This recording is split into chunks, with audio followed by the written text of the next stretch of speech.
오늘 강연 주제는 은하수를 찾아서입니다. 은하수로 여러분을 안내하도록 하겠습니다. 제가 근무하는 곳은 바로 이 화면에 보이는 화천 조경철 천문대입니다. 화천 조경철 천문대는 조경철 박사님의 이름을 따서 건립된 곳이기도 합니다.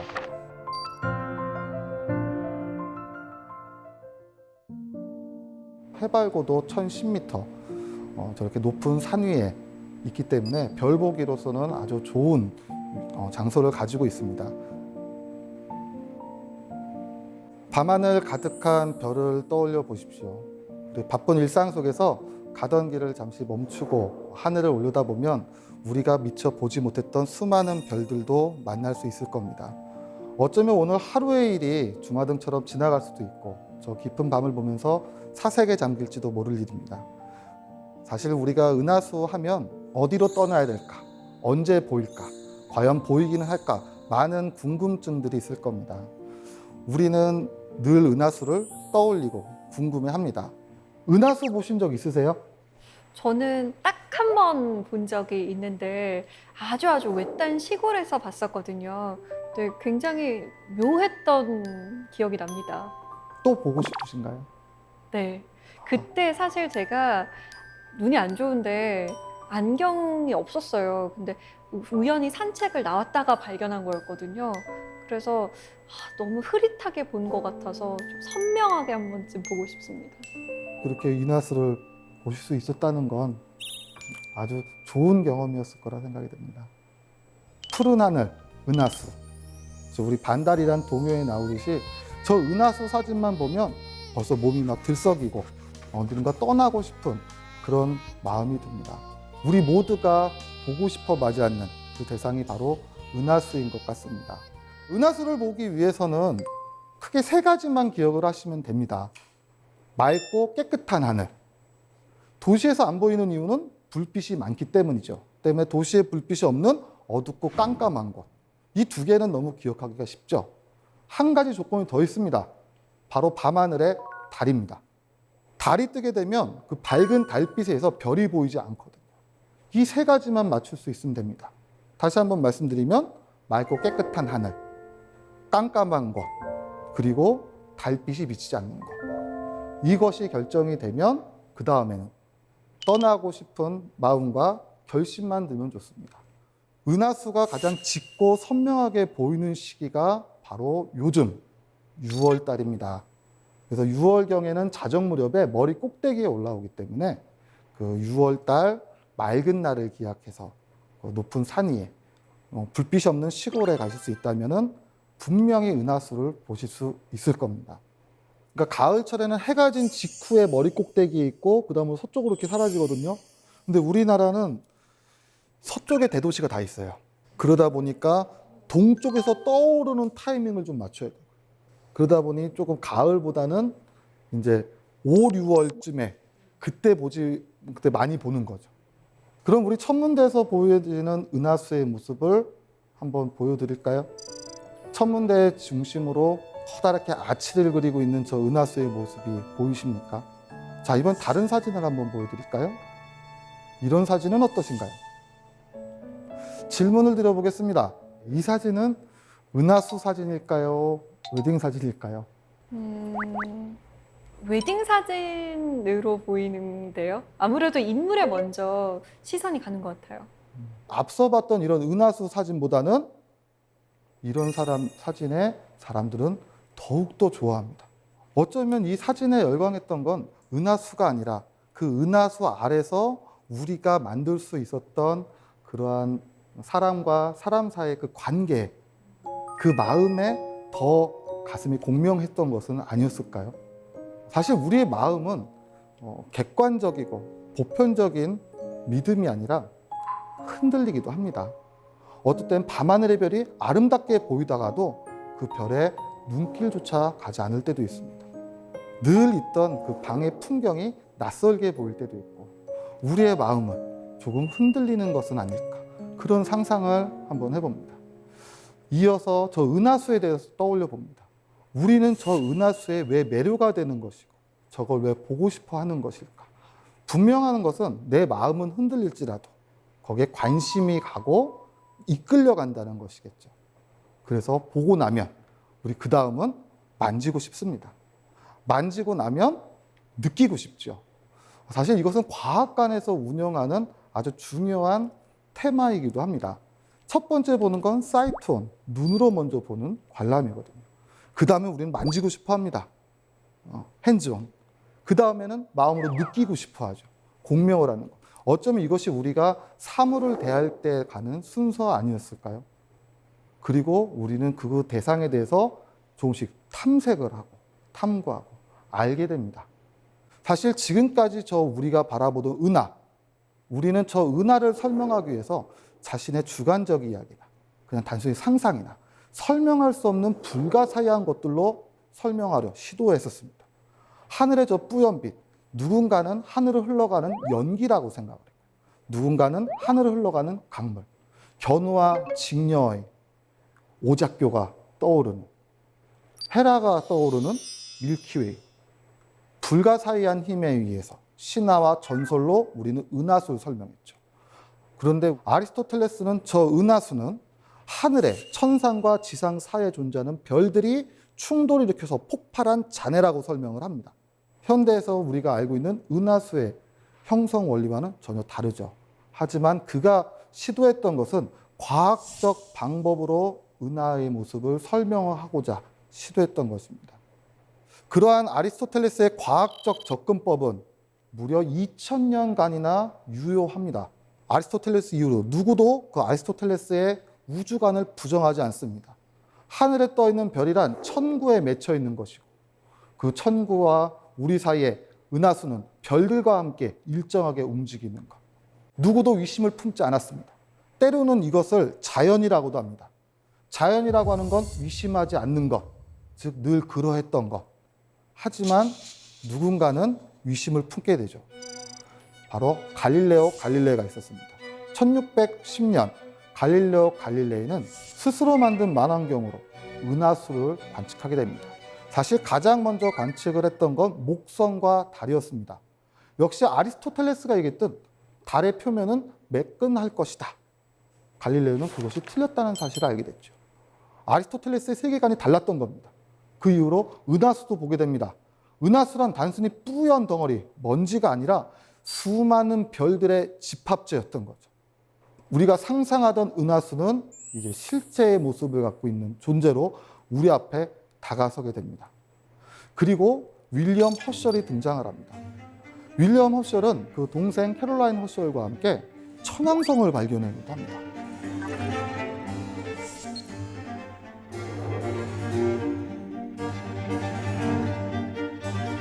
저 망원경이 바로 윌리엄 허셜이 동생과 함께 관측에 이용했던 그 커다란 망원경이기도 합니다. 윌리엄 허셜은 아이디어를 떠오르게 됩니다. 어느 날 저 밤하늘을 살펴보면서 별들의 배치를 눈여겨본 거죠. 은하수 주변이 더 많은 별들이 있고 그 외곽으로 갈수록 별들이 흐리다. 그 누구도 시도하지 않았던 실험을 시작을 하기 시작합니다. 하늘을 각각의 영역으로 놔두고 산술적으로 밝은 별은 가깝게, 어두운 별은 먼 곳에 있다고 간주를 하고 별들의 개수를 헤아리기 시작을 합니다. 그리고 하늘의 모형을 만들죠. 이것이 그가 그려냈던 은하수의 모델입니다. 수레 바퀴에 따라서 수많은 별들이 분포하고 우리 태양은 그 가운데 있는 것은 아닐까. 태양계는 은하수 중심에 있고 은하수는 그 외곽에 수많은 별을 가지고 있는 거대한 세상이라는 것이죠. 그 은하수가 별들로 이루어진 집합이라는 곳에서 한 걸음 더 나갔던 거죠. 근데 놀랍게도 이 아이디어는 허셜에서 만들어진 것이 아닙니다. 허셜은 관측을 하면서 실증해냈지만 이 아이디어를 냈던 건 우리가 너무나 잘 알고 있는 위대한 철학자 임마누엘 칸트입니다. 칸트는 주장합니다. 이 세계가 끝이 아니다. 저 너머에 또 다른 세상이 있을 수도 있다. 별들이 모여있는 은하수는 섬처럼 고립되어 있고 우리가 사는 곳은 이것만이 아니라 저 너머에 또 다른 은하들이 띄엄띄엄 섬처럼 있는 것은 아닐까. 바로 섬 우주론을 주창하게 됩니다. 그리고 은하 형성은 태양의 형성처럼 성운 속에서 먼지 가득한 그 가스구름 안에서 소용돌이 치며 압축해서 만들어지고, 저 은하도 그런 거대한 가스구름 안에서 태어났다는 칸트의 성운론이 등장하게 됩니다. 이 성운론은 지금도 학교 교과서에 소개가 되고 있을 정도죠. 한 사람의 사색은 놀랍게도 실제와 아주 근접한 수준까지도 이르게 됐습니다.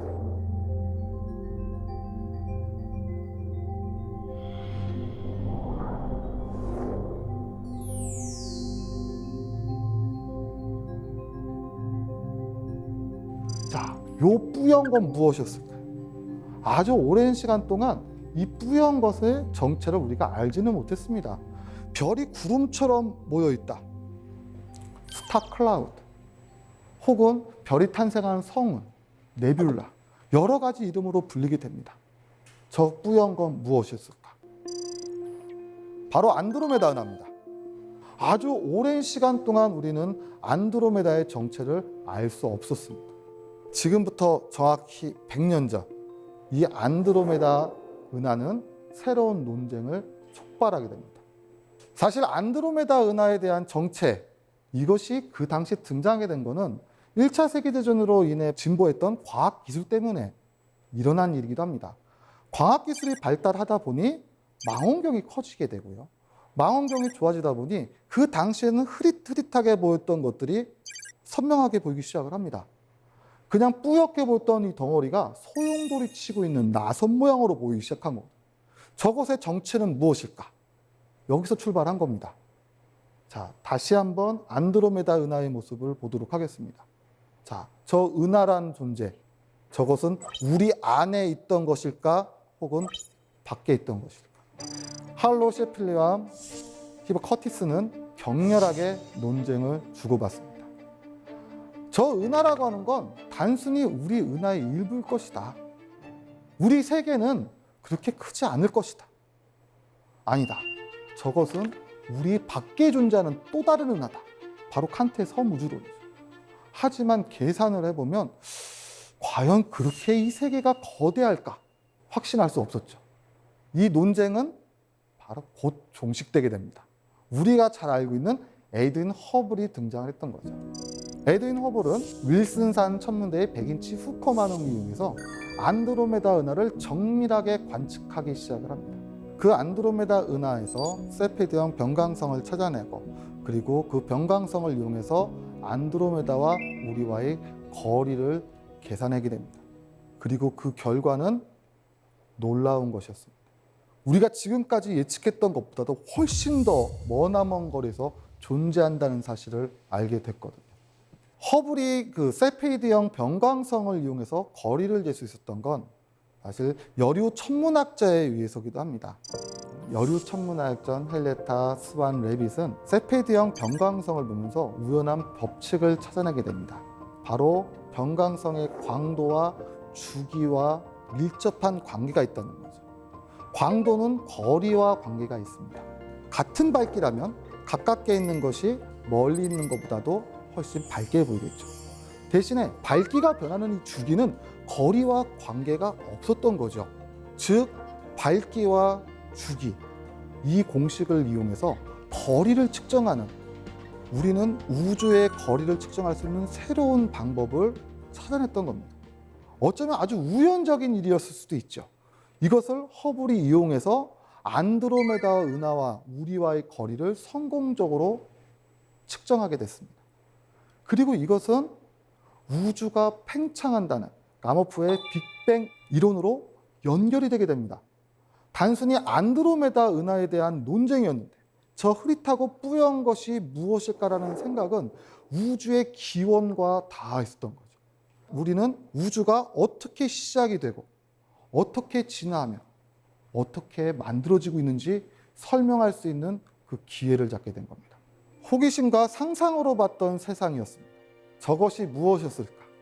저것이 별이라는 걸 알아내고 그 너머 우리를 둘러싸고 있는 저 세계는 어떻게 이루어져 있을까? 우리는 혼자 있는 것일까? 아니면 그놈에 무엇이 있는 것일까? 만약에 있다면 이 세계는 얼마나 넓은 것일까? 저 은하수를 보면서 우리의 사색은 이렇게 발전해 오게 됩니다. 1969년 7월 17일 달 착륙에 성공하고 나서 우리는 과학에 대한 환상을 품게 됩니다. 이 과학은 이 세계를 다 밝혀낼 수 있을 것이다. 아인슈타인 이후 우리 과학은 정말 눈부시게 발전해서 우리는 저 세계를 전부 다 이해할 수 있을 거라는 확신에 차 있었죠. 그리고 지금부터 30년 전 에드윈 허블의 이름을 딴 커다란 우주 망원경이 우주로 올라가게 되죠. 바로 올해가 허블 우주망원경 30주년이 되는 해입니다. 1990년 케네디 우주센터에서 우주 왕복선이 발사가 됩니다. 지금껏 지상의 대기 때문에 볼 수 없었던 저 머나먼 우주에 대한 정보를 풀 임무를 띠고 허블 우주망원경은 우주로 올라갑니다. 우리가 잘 알다시피 허블 우주망원경이 우리에게 보내온 그 엄청난 사진들, 우리는 그런 어마어마한 데이터와 정보를 가지고 우주의 신비를 하나씩 밝혀내기 시작을 했습니다. 사실 이 허블 망원경은 30년 동안 굉장한 많은 공헌을 했습니다. 애초에 설계됐던 기대 수명은 불과 15년 만에 불과했습니다. 하지만 지금 그 2배 이상 활동을 하면서 우리에게 더 커다란 우주의 세계를 보여주게 됐죠. 그중 가장 하이라이트의 순간을 꼽아보라면 저는 1995년 12월 28일, 아주 정확한 날짜가 나오죠. 그날을 꼽을 수 있을 것 같습니다. 그날은 인류의 콧대가 꺾인 날이거든요. 허블 망원경이 1990년 발사돼서 바로 활동을 개시했던 건 아닙니다. 약간의 오차가 있었기 때문에 처음 허블 망원경이 전송했던 사진들은 실망스러울 뿐이었죠. 사실 허블 우주 망원경의 유의는요, 사람이 직접 가서 고칠 수 있다는 데 있습니다. 사람이 직접 가서 고칠 수 있는 그 궤도상에 있었거든요. 그 허블 우주 망원경을 수리를 한 이후로 다시 한번 가동을 하게 됩니다. 그때 테스트를 해야 되죠. 작은 아이디어였습니다. 아무것도 보이지 않는 곳을 향해서 허블 망원경을 찍으면 뭐가 나올까? 가로 세로 한 1mm 정도 되는 사각형을 이렇게 놓고 봤을 때 그 정도의 영역이 될 것 같습니다. 그 드넓은 하늘에서 정말 바늘구멍만한 것을 허블 망원경에 본 거죠. 저기에 무엇이 나올까? 아무것도 없을까? 아니면 뭔가 나올까? 1995년 12월 20일 드디어 큰곰자리 방향 쪽에 있는 아주 좁은 곳을 향해서 허블 망원경이 그 카메라를 담습니다. 도합 11일 300장의 노출, 허블 딥필드라 명명이 됩니다. 그 좁디 좁은 영역 안에 지금 보이시나요? 저 하나의 낱개의 점들은 우리 은하와 같은 존재들이었습니다. 1000억 개 이상의 태양들이 모이는 거대한 색. 과학자들은 아찔해졌죠. 어쩌면 우리가 알고 있던 것은 끝이 아닐 수도 있겠구나. 여기가 끝이 아니라 저 너머에 더 거대한 세상이 존재하겠구나. 허블 망원경은 끝도 없이 저 우주 깊은 심연을 향해서 연구를 계속을 합니다. 자료를 계속 전송해오죠. 우리는 허블 망원경에 30년 동안 많은 사실을 알게 됐습니다. 2002년 외소 은하가 우리 은하와 충돌했다는 사실을 밝혀내게 됐고, 우리 은하 중심부에는 태양의 400만 배 이르는 거대한 블랙홀이 있다는 사실도 알게 됐습니다. 우리가 생각했던 것보다 우리 은하는 훨씬 더 커다랗다는 것도 알게 됐죠. 우주 초기의 빛까지 찾아야 됩니다. 우리는 저 은하를 연구하게 되면서 이 우주가, 그리고 이 세상이 어떻게 이루어졌는지 조금씩 알아가고 있었던 거죠. 허블 우주 망원경은 이제 곧 수명이 거의 다 했습니다. 그래서 차세대 우주 망원경인 제임스 웹 망원경이 발사를 기다리고 있죠. 이 화면은 이제 허블이 만들어낸 우리 은하의, 즉 우리 세계의 모습입니다. 지금 우리는 오리온 8이라고 하는 곳에 우리 태양이 위치해 있는 거죠. 만약에 우주에서 이제 주소를 우리가 한다면 우리는 우리 은하 6번째 나선 팔크지 오리온 8, 거기에 있는 어떤 별들의 집단 속에 그 안에 태양계, 이런 식으로 주소를 적을 수도 있을 겁니다. 사실은 아주 오랫동안 우리는 우리 눈앞에 보였던 이 세계만이 이 세상의 전부라고 믿어왔습니다. 밤하늘을 바라보죠. 이 밤하늘이란 말 앞에 생략된 단어가 하나 있습니다. 바로 지구의 밤하늘. 그냥 우리가 바라보던 저 밤하늘은 저 너머의 세계가 아닌 그냥 지구의 모습이라고 우리는 생각을 했던 거죠. 우리가 밤하늘을 보는 건 지구의 모습이 아니라 그의 창을 열고 그 너머의 세계를 이해하기 시작을 했던 겁니다. 지구 밖에 태양, 그 태양이 위치한 태양계, 그리고 그 태양 너머 여러 밝은 별들, 저 별들이 우리 눈앞에 보이는 별들이었습니다. 그리고 그 너머, 그 별들끼리 모여있는 또 집단들끼리 모여 커다란 은하라는 것을 만들게 되죠.